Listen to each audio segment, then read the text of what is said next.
AI field में जाके research नहीं कर सकता आपके लिए।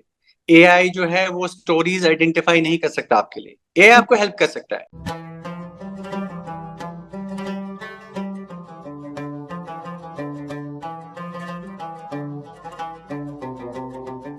कश्मीर लाइफ आज की मुलाकात ऑथर सीरीज में आप सब नाजरीन का एक बार फिर से इस्तकबाल है। आज के इस शुमारे में हमारे साथ मौजूद है शकूर राथर साहब। शकूर साहब एक जाने माने अकम्पलिश्ड जर्नलिस्ट, एडिटर हैं एंड ऑथर हैं with over 13 years of experience in multimedia journalism. He has also worked in PTI as a news editor and the head of science and technology. Currently, he is working as the editor-in-chief and head of India AI. तो आज की इस मुलाकात में हम इनसे बात करेंगे और जानेंगे इनके सफर के बारे में। शकूर साहब, आपका शुमारे में खैर मकदम। शुक्रिया। सबसे पहले शकूर साहब, आप हमें और ऑडियंस को अपने बारे में कुछ बताया, अपनी अपब्रिंगिंग के बारे में कुछ बताया, आपकी जो एजुकेशन रही है श्रीनगर में, उसके मुतालिक चंद बातें हमें बताएं। हर एक फैमिली में होता है कि science, as a science student you start in Kashmir. तो वही उसी तरह मेरा भी जो प्रोफेशनल जो एकेडमिक जर्नी था वो स्टार्ट हुआ। I was a science student doing BSc in SP college. तो वहां से लेकिन I always had this knack for writing. तो वहीं से मैंने I used to write columns for newspapers, popular dailies हैं उनके लिए। और उसके बाद जब मास्टर्स की बारी आई तो I had to take this decision कि अब आगे क्या करना है। तो I found mass media, mass communication department मुझे बड़ा इंटरेस्टिंग लगा। तो फिर मैंने उसमें एडमिशन लिया। उसके बाद वहां पे काफी सारे दिस इज अबाउट 2009-2011 बैच की बात है, बीबीसी की तरफ से काफी फोर्ड फाउंडेशन के थ्रू वर्कशॉप्स होते थे जो काफी फैसिनेटिंग लगे मुझे। इसके अलावा और भी फील्ड ट्रिप्स हुई उस प्रोग्राम के दौरान। तो then I never look back. तो आई थॉट कि यही this is the career field I want to choose for myself. Last semester आते आते फिर पीटीआई में जॉब भी लग गई। For I could finish my degree I already had a job in hand. तो then I started working in PTI. और 2011 जो था बहुत ही पॉलिटिकली मतलब पॉलिटिकली चार्ज्ड ईयर था इंडिया में। काफी सारे प्रोटेस्ट, अन्ना हजारे, बाबा राम, काफी सारे स्कैम्स उभर के आ रहे थे। तो जाहिर जाहिर सी बात है, when you start your career as a journalist तो आप एक पॉलिटिकल जर्नलिस्ट ही बनना चाहते हो। मेरा भी वही केस था। लेकिन एजेंसी में क्या होता है, when you start you are also doing all kinds of things. क्योंकि हमें जर्नलिज्म स्कूल्स में तो नहीं पढ़ाया जाता कि कितने सारे सेक्शंस होते हैं with in journalism itself. Yeah. हमें लगता है कि जस्ट अ पॉलिटिकल जर्नलिस्ट। जब मैंने देखा कि बिजनेस डेस्क भी कुछ होता है, Mhm. स्पोर्ट्स डेस्क अलग होता है, टेक डेस्क अलग होता है। तो Mhm. 2012 के आसपास एक वैकेंसी वहां पे आई और मेरा जो साइंस बैकग्राउंड ऑलरेडी था, I thought no I should explore this field. और उन दिनों क्या होता था, अगर आप किसी को बोलते थे कि मैं एक साइंस जर्नलिस्ट हूँ तो वो कहते थे वो क्या होता है, are you scientist, are you studying science, और are you writing what is a science journalist. खासकर कश्मीर में तो कोई भी साइंस जर्नलिस्ट था नहीं उस टाइम पे। तो I don't have lot of examples to look up to.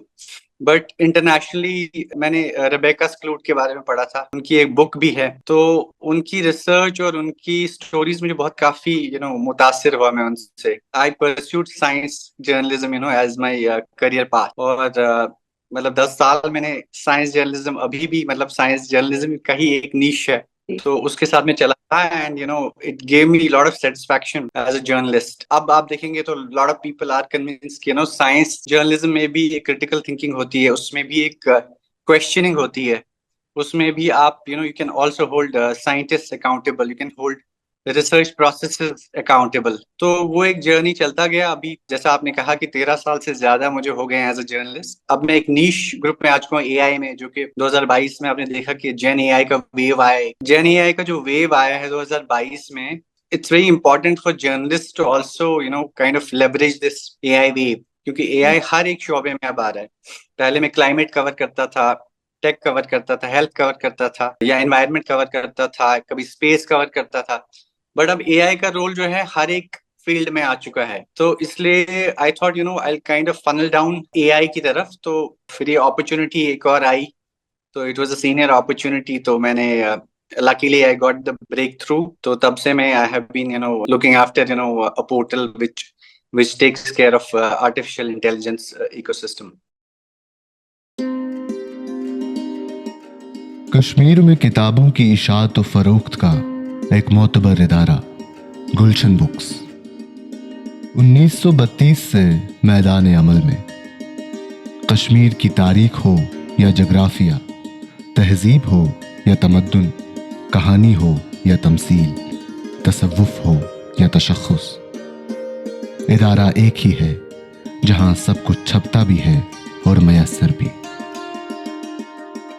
शुक्र साहब, आप बतौर editor in cheap and head of India AI के तौर पे काम कर रहे हैं, तो ये सफर आपका कैसा रहा and has this happened to influence your writing career? साइंस और टेक्नोलॉजी के हर शोबे के बारे में मैं लिखता था, तो जब ये अपॉर्चुनिटी आई एआई के बारे में, उसी टाइम पे एआई की वेव एक स्टार्ट हो गई थी। मुझे ये रोल बहुत ही चैलेंजिंग लगा एट द सेम टाइम, क्योंकि मैंने डिफरेंट फील्ड्स के बारे में तो लिखा था साइंस के, बट सिर्फ एआई के बारे में नहीं लिखा था। I was writing about AI but not just only about AI. तो उसके बाद एक टीम को handle, team of researchers, product managers, social media की जो नॉलेज एसेट्स भी क्रिएट करते हैं as part of India AI ecosystem, तो उन पे उनके साथ काम करने में it has been kind of a roller coaster. मजा आ रहा है इस फील्ड को, इस ट्रांसफॉर्मेशन को देखते हुए, क्योंकि एआई को अभी इट्स कॉल्ड इंटरनेट, राइट? जैसे इंटरनेट का रेवोल्यूशन हुआ था, बिल्कुल इसका पार्ट रहना it's itself big thing. It's challenging at the same time but also very fulfilling and fascinating. जो आपकी नॉवल है life in the clock tower valley, right, वो किस चीज से मुतासिर हुई and how does it reflect your personal and professional experience? University जाता था, उसके बाद कश्मीर में, तो काफी सारे एक्सपीरियंसेस के साथ हम ग्रो अप हुए। वो मेटाडोर में चढ़ना, वो एक्सपीरियंस सारे मेरे जहन में बढ़ते गए। They kind of built up in my head. जैसा कि हर जगह आप देखते हो, कश्मीर में कहीं भी देखो तो there are lot of stories. तो वो स्टोरीज कहीं आपके साथ रह जाती हैं, सबकॉन्शियस में आपके चली जाती हैं। तो जब मैं दिल्ली आया, फिर मैंने जो रिफ्लेक्ट किया कि कश्मीर में मैं क्या, मेरे क्या एक्सपीरियंसेस थे, तो उसके बाद मैं उनको लिखने लगा, किताबों को। और luckily it took the shape of a book. फिर मैंने उसको एज या और फिक्शन मुझे क्योंकि मैं काफी फिक्शन पढ़ता भी था, अभी भी पढ़ता हूँ। फिक्शन मेरा फेवरेट जॉनर है। मेरे जहन में ये था कि जब भी कोई राइटिंग आएगी तो वो फिक्शन की शेप में ही आएगी। तो हालांकि फिक्शन में काफी सारी रियलिटीज होती हैं जी, जो कुछ ड्रामेटाइज नॉन फिक्शन, राइट? तो वो सब एक्सपीरियंसेस आहिस्ता आहिस्ता किताब में आते गए। उसके बाद आई वाज नॉट राइटिंग कि मैं पब्लिशिंग करूं, इसके बाद इसको पब्लिश करूंगा। बट फिर जब मैंने ये किताब जो मेरे फ्रेंड्स थे उनने पढ़ी, या मेरे ब्रदर ने पढ़ी, तो they said that it's stuff which everybody should read.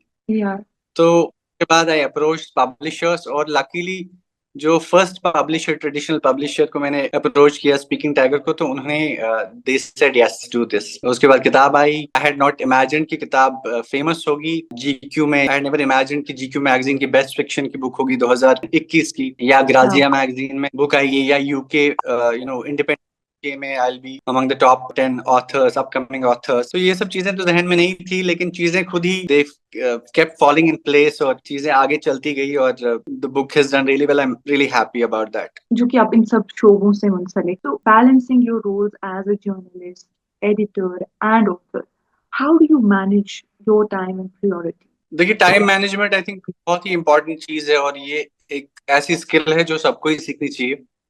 But आखिर बहुत बार ऐसा होता है कि नहीं हो पाता है, लेकिन I try to manage my time. I have a kind of a routine. Lot of people find it boring but I like it, this works for me. वो रूटीन फॉलो करने में मेरा टाइम मैनेज हो जाता है। चाहे अगर मुझे डेली जॉब जो है मेरी वो करना है, या एज एन ऑथर शाम को अपने थॉट पेन डाउन करना, या उसके अलावा बाकी कॉन्फ्रेंसेज वगैरह या इनमें शमूलियत करना, तो आई थिंक अगर आप टाइम को अच्छे से मैनेज करें तो हो जाता है। एक डिसिप्लिन लाइफ बहुत जरूरी है, जो मैं हमेशा से कहता आ रहा हूँ कि डिसिप्लिन रहना, अच्छे टाइम पे सोना, eating healthy, I think all things come together and help you in managing time. क्या आप मजीद किताबें लिखने का इरादा कर रहे हैं? And if so, what genres और themes would you be highlighting? To be honest, ideas बहुत सारे हैं, but it takes a lot of toll and time to write, और बहुत ही एक काइंड ऑफ आपको एक मी टाइम चाहिए होता है लिखने के लिए। वो हसल में नहीं हो पाती है राइटिंग, खासकर फिक्शन राइटिंग तो बिल्कुल नहीं हो पाती, बिकॉज फिक्शन का अपना एक स्पीड होता है, एक अपना एक रिदम होता है। जब आप कोई भी लाइन लिखते हो तो there are like kind of songs that play inside your head. तो उसके लिए आपको बहुत ही एक पीसफुल वक्त की जरूरत होती है। स्लो टाइम, स्लो मॉर्निंग में ज्यादातर मैं लेता हूँ, या शाम को जब कोई नहीं हो उस टाइम पे, तो वो निकालना बहुत इंपॉर्टेंट है। बट हाँ, आइडियाज कई सारे हैं मेरे दिमाग में, और कुछ थोड़ी बहुत राइटिंग मैं कर भी रहा हूँ। But whenever that kind of मुझे लगेगा कि इट फ्रुक्टिफाइज, उस तरह की शेप में वो आएगा, तो I definitely share it with you. Coming to the conclusion of this session, I have one last question, and that is कि इस age में where we have AI, we have technology nowadays, okay? वो आप किसी भी तरीके में जाए, writing में जाए, तो you have many AI platforms coming up, whether that be ChatGPT, Bing, or whatever. So how do you vision the future of AI journalism in India, and especially आपके मुताबिक, what is the role of, because you work for India AI, so what is the role of India AI in this transformation? देखिए, AI के journalism में दो तरह के uses हैं। एक है कि आप न्यूज रूम में कैसे एआई को लेवरेज कर रहे हैं, चाहे वो आपकी डेली राइटिंग में हो, चाहे वो आपकी मैनेजमेंट है, चाहे आप उसको एज अ टेक्नोलॉजी यूज कर रहे हो। जैसे कि आपने सुना होगा, बहुत सारे AI anchors have come up now या आ रहे हैं आगे। तो चैट के थ्रू अब journalist also, journalism news outlets are reaching out. दो यूजेस है, एक तो है न्यूज रूम के अंदर एआई को कैसे लेवरेज जाए, दूसरा है एआई के ऊपर लिखना। जैसे एआई इकोसिस्टम में क्या हो रहा है, क्योंकि इस टाइम पे अगर आप देखें, सारी कॉन्वर्सेशन इज अराउंड कि एआई क्लाइमेट चेंज में कैसे यूज होगा, एआई गवर्नेंस में यूज कैसे होगा, एआई लॉ में कैसे यूज होगा, और यही कॉन्वर्सेशन हर जगह हो रही है। तो एक आपके पास एक बहुत बड़ा एक ट्रेजर ट्रोव खुल चुका है स्टोरीज का, एआई के बारे में क्या क्या सिक्योरिटी कंसर्न्स हैं, है ना। तो यहाँ पे जर्नलिस्ट का बहुत बड़ा रोल आता है कि जो रिस्पॉन्सिबल एआई को कैसे डिप्लॉय किया जाए। तो जर्नलिस्ट का बहुत बड़ा रोल आता है वहां पे। They can write a lot of stories, बहुत सारे स्टोरी आइडियाज उनको मिलेंगे। और जहां मैंने पहले भी बात की, वीडियोस, अब जर्नलिस्ट का काम, जैसे ट्रांसक्राइबिंग का काम था पहले, वो बहुत इजी हो रहा है। चाहे वीडियोस बनाने हो, you can make videos in video platforms है, उन पे आप इजीली वीडियोस बना सकते हैं, रील्स बना सकते हैं, राइट। अब सोशल मीडिया के थ्रू जर्नलिज्म हो रहा है। काफी हद तक AI will be your assistant, but जहां Do you think बहुत this is सारे healthy to somewhat level? Because we are, becoming totally dependent on something else, and we're not, taking our own assistance of our brain. I would say. तो आपको क्या लगता है? Is it somewhat healthy for us? के जो जो basic skill journalism के, वो स्टिल अभी भी ह्यूमंस के पास ही है, वो एआई नहीं कर सकता। एआई फील्ड में जाके रिसर्च नहीं कर सकता आपके लिए। एआई जो है वो स्टोरीज आइडेंटिफाई नहीं कर सकता आपके लिए। एआई आपको हेल्प कर सकता है। जब पहले टाइपराइटर से टाइप करते थे लोग, फिर कंप्यूटर पे आ गए, लोगों को लगता था शायद ये हमारे स्किल्स ले रहा है या हमारी क्रिएटिविटी खत्म हो रही है। ऐसा नहीं था। उसके बाद और भी टूल्स आए जो जर्नलिस्ट को हेल्प करने लगे। रिकॉर्डर्स आए, पहले तो आप बाय हैंड नोट्स लेते थे, तब लगा हमें कि शायद हमारी क्रिएटिविटी खत्म हो रही है। इसी तरह मुझे लगता है कि एआई को एज ए असिस्टेंट यूज करना चाहिए जर्नलिस्ट को, but they should not rely on it. आप इट्स लाइक जैसे बोलते थे कि गूगल से मत उठाइए information because it's not reliable, इसी तरह एआई से बनती है, वो 100% रिलायबल नहीं है। वो जो ह्यूमन इन द लूप, वो हमेशा रहेगा। इवन ट्रांसक्राइब करने के बाद भी you have to cross check it. वो आपकी चीज आसान जरूरी बनाएगा, लेकिन उस पर आप सोलली रिलाई नहीं कर सकते। इसीलिए मुझे नहीं लगता कि किसी भी तरह से जो basic creativity, basic skill set है जर्नलिस्ट का, वो खत्म होने वाला है। वो और भी आप देखेंगे डिफरेंट तरीकों से यूज होगा। इनफैक्ट बहुत सारे जॉब्स क्रिएट होंगे, जैसे AI editors already news rooms में आ रहे हैं, और जो जरूरी भी है बिकॉज क्योंकि लॉट ऑफ टेक्नोलॉजी और टेक्नोलॉजी रिलेटेड स्टफ इस फील्ड में है, उसकी थोड़ी बहुत नॉलेज होना बहुत जरूरी है। क्योंकि आजकल जमाना है स्पेशलाइजेशन का, राइट। क्लाइमेट में क्या हो रहा है, कॉप में क्या हो रहा है, इंटरनेशनल क्या हो रहा है, क्या कॉन्वर्सेशन चल रही है, उसकी इंफॉर्मेशन होना जरूरी है। इसी तरह जो एआई एडिट करते हैं या एआई रिलेटेड स्टोरीज एडिट करते हैं, उनको एलएलएम्स के बारे में पता होना चाहिए, एनएलपी के बारे में पता होना चाहिए। ये जो टर्म्स जन एआई कैसे वर्क करता है, क्या सारी डेवलपमेंट्स जन एआई में, कौन कौन से नए मॉडल्स आ रहे हैं, तो इस सब के बारे में उनको इंफॉर्मेशन रखना बहुत जरूरी है। तो एक इंटरेस्टिंग फेज है एआई का, जिसको जर्नलिस्ट को लेवरेज करना चाहिए, दोनों ही चीजों में, न्यूज रूम में भी और उसके ऊपर लिखने के ऊपर भी।